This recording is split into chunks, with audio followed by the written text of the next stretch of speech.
Star Corner, having so much fun. That's what we do on this segment. And of course, the basic plan is to give young persons in the creative industry the opportunity to come sell themselves, tell us what they do, why they do it, and how they do it, and how it's been for them doing it.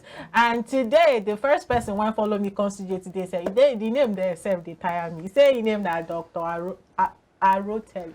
He say he's the corporate rating. Corporate Hero of Nigeria. Hero of Nigeria. So if you see for road, just shifts, they your lane, make they lane because you can fit to collect. No. How are you, Rotele? Good morning. Well, good morning. Morning. It's nice to meet you. You're Good morning.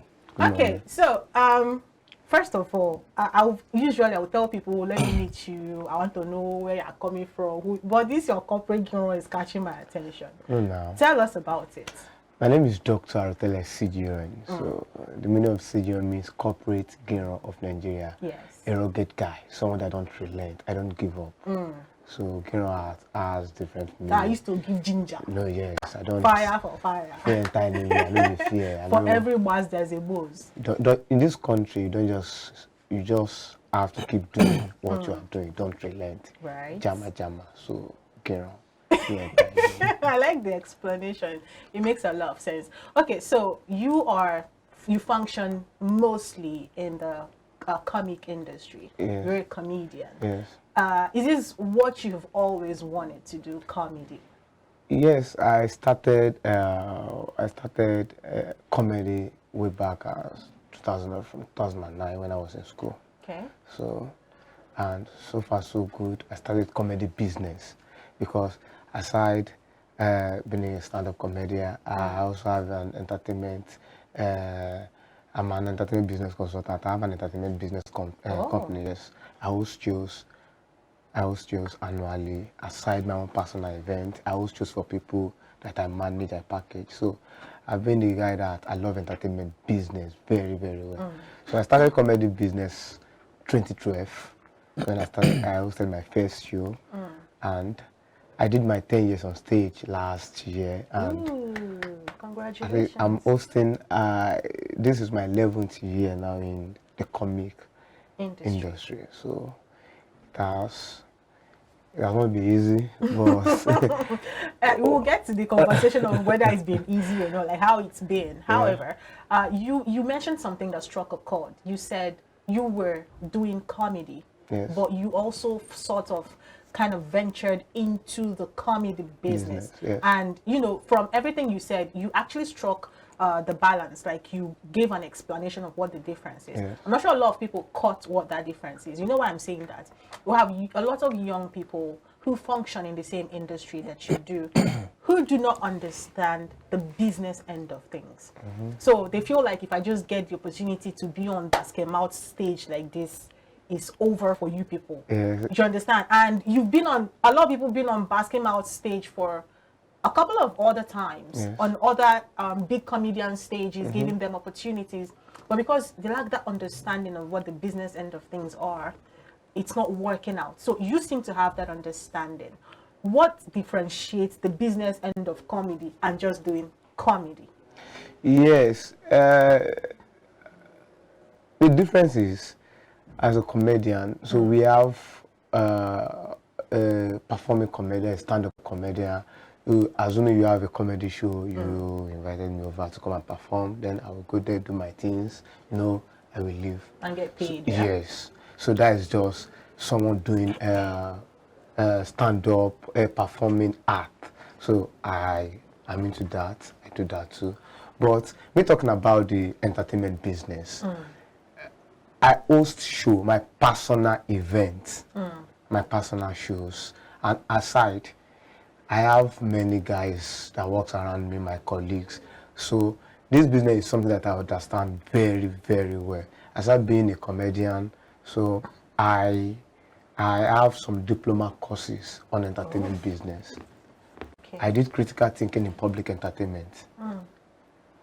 So it's a professional course for 11 months. So I know more about the business. So if I know you are a good material and you wanted to host shows and you don't know how to come about it, I can help you. I'll call you. We can do this. We can do this. We can do this. So it's like a consultant. Yes, we can do this. Then I will package it for you. Then from there, at least I've done 2 or 3 for my other colleagues. All right, let's take it back to 11 years ago when you started, 2012. Yes, right? yes. Good. So you started off doing stand-up. Stand-up. I started stand-up comedy in 2009. 2009. So why did you cut off those other 2 or 3 years and start at 20? Yeah, professionally. Okay, Professionally, because yes, I started comedy when I was in SS3, 2009. So when I finished school, I got an admission. So I started this comedy business when I was in school. So yes, that was when I can say now I'm a comedian. All right. Before we get to the point where you crack us up, because you're effortlessly doing that already, by the way, but we get to the point where we give our audience some free tiny bit show, right? But before then, let us, when I say let's take it back to when you started, you didn't start off being the CGON that you are today. You started facing some challenges, going through some ups and downs. What has been the most challenging phase for you? For this country, a major challenge is just big brand don't like subscribing to upcoming talent. And what I know is just that with the upcoming talent, with the fresh talent, are the one that can push their brand even more than the A-list that they expected. How do you say that?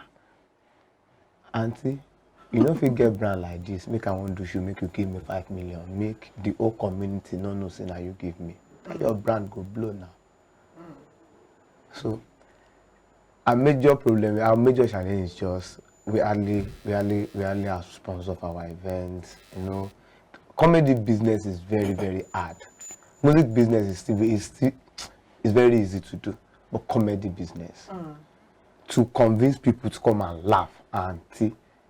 For this country, the person will tell you, say, no worry, I will take the money, go subscribe, go to watch the Night of 1,000 Live for YouTube, so I go to laugh. Waiting funny for this country. So I'm always telling people that the hardest business in this country is entertainment business, majorly comedy business. Yeah. It is very hard to convince your fellow human being to buy a ticket to your show to come and laugh. Okay, so that kind of gives a leeway to the next question I was going to ask you. A lot of times we like to put the comic industry side by side with the music industry. So we ask questions like, why do we see a lot of collaborations? In fact, away from the music industry, the comedy industry still, but the guys who do skits online, you see them collaborating, working together, showing up for each other, being actual real friends. Do you understand? Yes. We hardly see that with people like you who are into the offline stuff, doing shows, doing stand-up, and trying to make a name for yourself in the actual world. Because while I appreciate what people do online, a lot of people still do not subscribe to how that can relate to reality. You understand? So why do we see that disparity? Why don't you guys like working together? You just mentioned that there are challenges.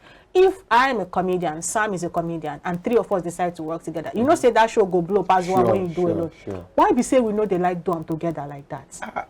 The thing is, in comedy business, I can't do my show alone. Even though if I want to have a comedy special, that is different. A comedy special is meant for only one person. Maybe, okay, this show is just for 2 hours. I am coming to present my show. I'm starting, and I'll be the only one to perform at the event. But now, I'm having a show coming up 24th of September this month, and at least I have more than 12 people on my booth that are performing, top A-list comedian in this country. So it's a partnership business. They are coming, so we are working together. Okay. So you're debunking the fact that you all don't work together? Yes. So why don't we see it? Everybody kind of shares this opinion. In fact, there were days when for every passing month, you know that at least 3 or 4 comedy shows, very popular and huge, were going to come up. I think it was last week, Sam, that somebody was telling us they still have those kinds of shows, but we don't hear about them anymore. We don't really know about them anymore. What changed? The thing is, people don't really subscribe to comedy show. Some people love, all these online skit makers. They're always on social media, Instagram, but you hardly see all these influencers to post our comedy show. Why? I don't know. Una get puata. So. Well, I want to ask you a question, based on that and one other question. But let me even start by the first part. You said people don't like coming to watch your shows. Is it that there is something you guys have not really done well? Because I know, quite frankly, there are big brands, I don't want to start calling their names here, A-list comedians, that the moment they put out their shows, like their tickets are out, it is sold out already. People don't even see tickets to buy even at late belt. Now you are now saying that it's hard for people to come out and watch comedy. I really cannot understand that. Yeah, what I'm trying to figure is just that I said something the other time that consistency matter most. Consistency matter most. All these A-list comedians too, they are once in our stage when they started. Sure. So they were struggling to convince people, come and buy my ticket, come and do this. Now, you don't know me, I don't know you. I'm just meeting you for the first time. Hey, Mr. Sam, please. My name is Dr. Arutele. I'm a comedian. I have a show coming up, 24th of September. So blah, blah. You will look at me, I don't know you. So you will find it difficult to patronize me until I can. If only I can convince you. All right. Now, it's like you want to preempt my next question. But before I ask you that question, I want to ask you this. We've seen cases whereby comedians, people just come up with their jokes without any prior notice or like consenting them to say, I want to use your jokes or your creative, on stage. And people just go about cashing out with other people's creatives. How do you react to that? First and foremost, have you even witnessed that? Very, very well. So how did you respond? It is, see, my dear brother, it is very hard for a comedian to, it is not easy, it's not an easy task for you to sit down, create a content, this comedy of a thing is very, very hard to just, to convince you. I should say something from my mouth and make you laugh. It's very, very hard. So you now seeing someone using your material, my dear brother, you'll be so sad. And this has become so very rampant in this comedy industry now because people will just sit down, just pick up from your joke, and they will take you to another person's stage and tear up their atmosphere with your content, with your material, even without acknowledging you. It is very, very bad. And my advice to my other colleagues, to other comedians, that no matter what, just try to register your brand. Make sure you have a trademark. Because now, I have so many materials now. If I see that you are using my material, I will sue you. So, because it's under your trademark, right? Yes. Okay, so quickly, sorry, because we're short of time, I want you to sell yourself. So let us hear about your upcoming show. You mentioned it's in November? September. This month. We don't reach show. Oh yeah, tell us about it, please. This is the 7th. I am doing Anog Experience. The theme of the show is Anog Experience with Dr. Arutele, my mainland and island experience. Yes, I'm doing the 7th edition of Anog Experience. 7, that's huge. 7th edition of Anog Experience. I also have another comedy team that I'm doing, Melodious Laughter. Still coming up this year? No. Okay. Because I did 6.0 May in Akure. I am doing 7.0 now in Lagos. Okay. Yeah, so I'm also doing one before the end of this year in Abuja. So what's the publicity like? We have been pushing. So for the one that is coming up in September, tickets are out? Yes. So how can people get them? Our ticket is online everywhere, ano.com.ng. Okay. So you get your ticket, and on our social media and at Anog Officials too, they can also get their ticket. They can also get their ticket through my social media. Yes, please, that one. That's what I wanted to ask you, your personal account. Yes. Give out the handles. Dr. Arutele, DRAROTELA. On all the platforms. On all the platforms. Okay, Dr. Arutele, now that you're on my show now, that means one ticket for me, Abby. Definitely. Good. make it no go cause pouring out cause our blood they hot. It was really nice talking to you today. Welcome. Thank you so much for coming around. Hopefully we'll get to talk to you again by the time the next show is coming. Sure. So that we go sell them, make it they grow. You get? We will say Lagos. All right, go ahead follow Dr. Arotele on all his social media platforms. I beg me una buy that ticket. That's so una go take support my brother. Making craft they grow. Yes, if you get money, it no too cost. Just go buy them. Buy for your brother. Buy for your sister. Share to your neighbors. If you don't get money, tell them about the show. It might just be the word of your mouth that would, you know, kind of help to blow this thing. That's what we do here on iBrandTV, supporting brands. So go ahead, cop that ticket. Tell me about it in the comment section if you're streaming us live on Facebook at iBrandTV. When we return, another star will be joining us. Stay with us.